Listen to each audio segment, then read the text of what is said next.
station.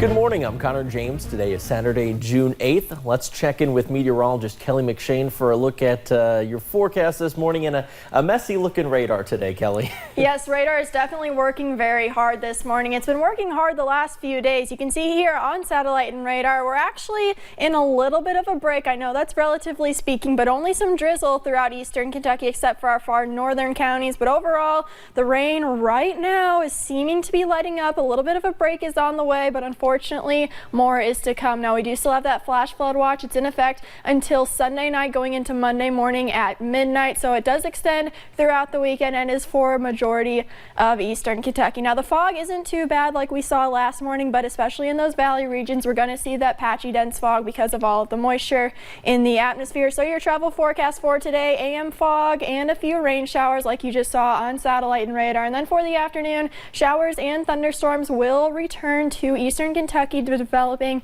throughout the afternoon. And Connor, I'll have more on that in just a little bit. All right, thank you, Kelly. Well, we're going to start off this morning by taking you to Campbell County, Tennessee. Flooding destroyed several buildings in La Follette, prompting evacuations for several. Robert Grant reports from the scene of Route 63.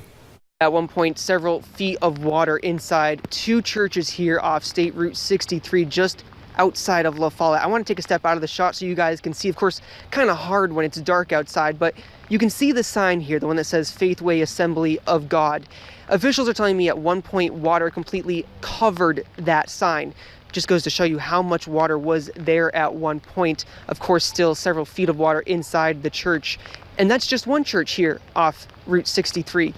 Just to my other side, you see a neighboring church still completely flooded out, several feet of water inside. You can take a look at some of this video that we shot. So these are just two churches off of 63. We also know that La Follette Middle School and also an apartment complex nearby were completely ruined by the floodwaters. Of course, still a very developing situation as officials are still standing by waiting overnight, but we also know that 5 people at least were evacuated. They had to be taken by boat across the water here. They are now at Jacksboro Middle School, which is going to be their emergency shelter for the night. The Red Cross came up from Knoxville to help out with that, but of course still standing by to see how this develops throughout the rest of the morning and of course throughout the rest of the day, and a lot of cleanup and a lot of assessment, especially when you consider the churches, the middle school here, and those apartment complexes.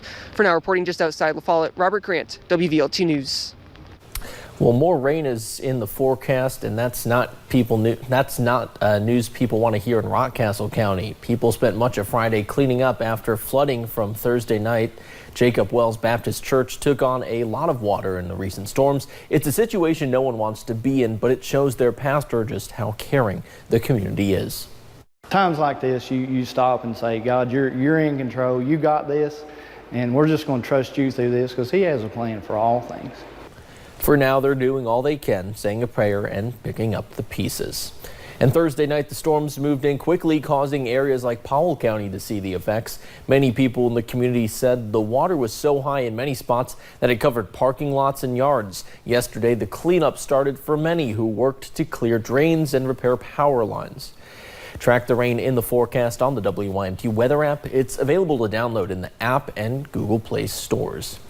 Now, for people living in the southern part of Floyd County using Southern Water and Sewer District utilities, they are now paying more for water. A rate increase went into effect this week, one that increases the average bill by about 42%. Yesterday, WYMT's Justin Case talked with officials on the utility board and people in the community about why this rate increase is going into effect and how it is affecting the community.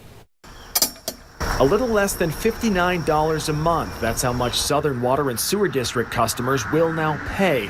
The issues began in 2017 when 1,200 customers were sold to another utility company, meaning a loss of thousands in revenue. Without a rate increase, the utility will fail when you have a negative cash flow of $40,000 or $50,000 a month.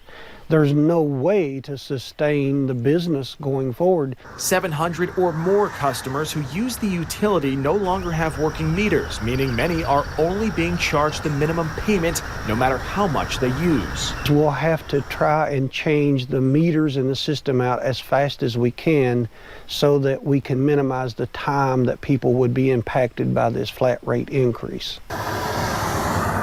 and people in the community are feeling the effects. Rates of the water has took effect on all of us. It really has. Like I said, you can definitely tell the difference. But even Justin Brown admits if this is a short-term hit for an improved utility, it could be worth it. I can see that being completely necessary if it was just a short-term thing, you know, to get us back on track. But eventually I would like to see everything go back down to how it was. The new utility board has only been in place since late February. Because of mismanagement, the previous board, along with managers and other key personnel, were all asked to resign. And fixing these issues is going to be difficult, and unfortunately it's going to be expensive in the sense of we're going to have a rate increase just to take care of the problems that have been left to myself and the others to deal with. Once all water meters have been replaced, the Public Service Commission will reevaluate the rate increases. The Southern Water and Sewer District remains under investigation by the Attorney General's Office and the Public Service Commission. All leadership of the utility has been replaced within the last 6 months. And yesterday in Perry County, a murder trial ended with a jury finding Harold Hayes guilty of murder. The trial lasted well into 3 days, but it took less than an hour for the jury to find Hayes guilty of murdering Terry Stidham last year. In court yesterday, witness testimony wrapped up from both sides, and the prosecution and defense gave their closing arguments. Now, during those arguments, the defense brought up a reasonable doubt several times. Some evidence given during this week's trial included detectives going over the 911 call made after Stidham was shot. The defense claiming Hayes' innocence did not sway the jury. There's motive to lie, motive to continue the frame against Mr. Hayes. Because, well, we can look at Mr. Hayes. He's a rugged man. Several of Stidham's family members filled the courtroom, breathing a sigh of relief when the verdict came through. Hayes received a recommended sentence of 50 years behind bars. Deliberation for sentencing only taking the jury about 30 minutes. Now, police still need your help finding a Leslie County shooting suspect. Take a look. This man, Richard Dickerson, faces first-degree assault, burglary, and wanton endangerment charges. Police say Dickerson broke into a home in May and shot a woman at close range with a shotgun. Now, that woman was seriously injured. He should be considered dangerous. If you do see him, keep your distance and call police. Meanwhile, the search is still on for a Whitley County murder suspect. You may remember Nicholas Rucker went on the run 2 weeks ago. Police believe he shot and killed his girlfriend, Vicki Connor. Since then, there have been several sightings of Rucker near I-75. Police have not been able to catch him. And over in Laurel County, deputies are looking for a woman who they say slashed a car's tires. Deputies shared these surveillance pictures with us. It happened at the Pit Stop Market and Deli around 7:30 last night. Deputies also say she could be driving this white SUV. If you know where she might be, give deputies a call. Also in Laurel County, a man is facing a rape charge. Deputies arrested Kenneth Rose Friday morning. Investigators say he had sex with an underage child. Right now, he's in jail in Whitley County. He's charged with second-degree rape. A trial date has been set for a former UK student charged in the death of 4-year-old Marco Shemwell. Jacob Hale is charged with reckless homicide and DUI. He was a freshman at UK when police say he hit Marco Shemwell near Kroger Field last September. The trial is expected to begin April 6th of next year. And KVEC is auctioning off tiny homes built by local students. This year, they have 6 homes that were all built by high schools in eastern Kentucky. Officials with KVEC say this is the 3rd year for the Build It Forward program, and they're excited about the outcome of this auction. What we found was that students who may not be able to understand a math concept on paper, when they are cutting floor joists or the trusses and angles, they understand that math concept. And so it's important then for kids who learn different to have another avenue to learn those skills. Great program. Bidding for the tiny homes will take place until July 16th. And weeks after Kentucky's primary election, the results have now been certified. The certification was delayed after Secretary of State Allison Lundergan Grimes raised concerns over errors in the voting results. A specially called Board of Elections meeting went through the results before certifying them yesterday.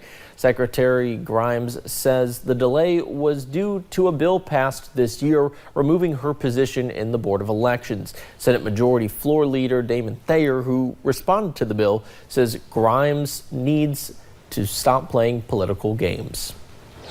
Well, coming up on Mountain News this morning, we'll tell you why one Eastern Kentucky search and rescue team recently changed to a nonprofit. And later in sports, it may not have been the way the Hazard Bulldogs wanted to end their season, but for the 4th straight year, the senior class ended their season at Whitaker Bank Ballpark. A flash flood watch continues through the weekend as even more rain is expected. I'll have the latest in my full forecast next.